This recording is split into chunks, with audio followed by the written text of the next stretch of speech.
अंतर्राष्ट्रीय सीमा से लगा 1953 में निर्मित झनकैया पुल हुआ जर्जर। जनपद उधम सिंह नगर के खटीमा में मेलाघाट रोड पर अंतर्राष्ट्रीय सीमा से लगा हुआ लगभग 70 वर्षीय 1953 में निर्मित झनकैया पुल की हालत हुई जर्जर। पुल की अप्रोच में पड़े दरार भारी वाहनों के लिए बना खतरा। पुल टूटने से भारी क्षति होने की बनी आशंका। आपको बता दें कि 1953 में निर्मित ये पुल भारत नेपाल सीमा पर स्थित आबादी के साथ ही नेपाल और उत्तर प्रदेश के हजारों लाखों की आबादी को जोड़ता है। पुल के नीचे हिस्से में आई दरार के कारण ये पुल भारी वाहनों के आवागमन हेतु खतरा साबित हो सकता है। समय रहते यदि पुल की स्थिति की ओर ध्यान नहीं दिया गया तो पुल कभी भी किसी बड़े हादसे की वजह बन सकता है और क्षेत्र के हजारों किसान भी प्रभावित हो सकते हैं।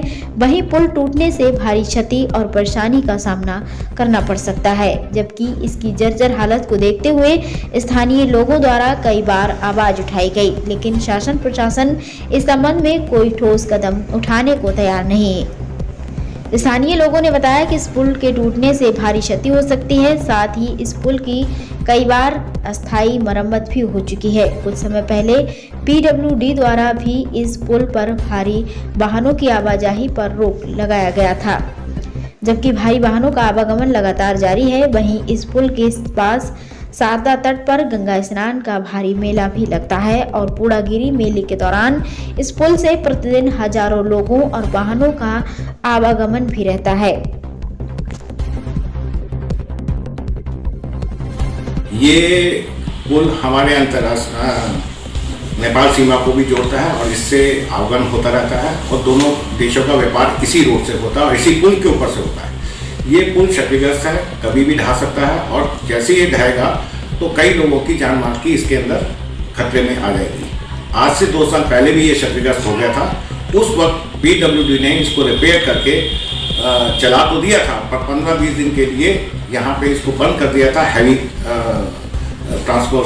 ट्रांसपोर्टेशन के लिए।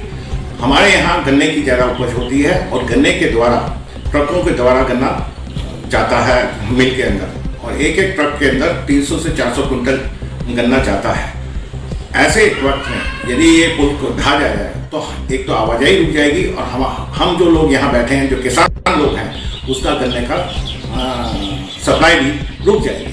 तो मैं तो सरकार से यही अपेक्षा करता हूँ कि इस पुल की जगह कोई दूसरा पुल बनाया जाए, साथ ही साथ जिससे आवाजाही भी हो सके और हम लोग सुरक्षित रह सकें। किसी भी पुल का जब निर्माण करते हैं उसकी एक उम्र होती है। इसके बारे में इसकी कितनी उम्र है, क्या है, मैं अपनी तरफ से भी तस्दीक करवाऊंगा। और मेरी जानकारी में जहाँ तक आया है कि यह उत्तर प्रदेश से संबंधित है, चाहे उत्तराखंड से हो, उत्तर प्रदेश से है। तो हमारा पुल जनता यहाँ से जाती है, हमारे देश और हमारे प्रदेशों की जनता आती जाती रहती है और इससे नेपाल की जनता आती है, अगल बगल के पड़ोसी देशों की भी आती है। यदि इसके निरीक्षण के बाद इसका जो तस्दीक करेंगे, उसको अच्छी तरह से पता लगाने के बाद कोई कमी पाई जाती है तो उसमें कोई दिक्कत नहीं है। नए पुल तो बनते ही हैं एक उम्र के बाद, उसके लिए भी हम कार्रवाई करेंगे, लेकिन इसकी पूरी विस्तृत जानकारी लेनी पहले आवश्यक है। प्रशासन इस पर अभी तक प्रशासन ने ध्यान नहीं दिया। हमारे इस पूरे क्षेत्र का यहाँ से पूरा क्षेत्र से कट जाएगा और यूपी का भी आवागमन यहाँ से कट जाएगा और नेपाल सीमा से लगा हुआ हमारा बहुत बड़ा क्षेत्र है, धामी जी का क्षेत्र है और अभी तक प्रशासन ने इस पर कोई ध्यान नहीं दिया। इसका नए पुल का निर्माण होना चाहिए था अब तक, जो अभी तक नहीं हुआ। और या तो इसका पुनर्निर्माण किया जाए दूसरे पुल का, या इस पुल को लेकर के पूरा नीचे जड़ से लेकर पूरा बढ़िया करके इसकी मरम्मत की जाए और वो प्रशासन ने अभी तक नहीं की। लेकिन अगर पुल यहाँ से बन जाता है तो ठीक है, नहीं तो हमारे क्षेत्र को आने जाने का कोई भी रास्ता मार्ग नहीं बचा है और ना ही हम यहाँ से निकल पाएंगे। कहीं भी हमारे लिए मार्केट नहीं बचेगी और हमारा किसानों का बहुत बड़ी किसानों को इससे क्षति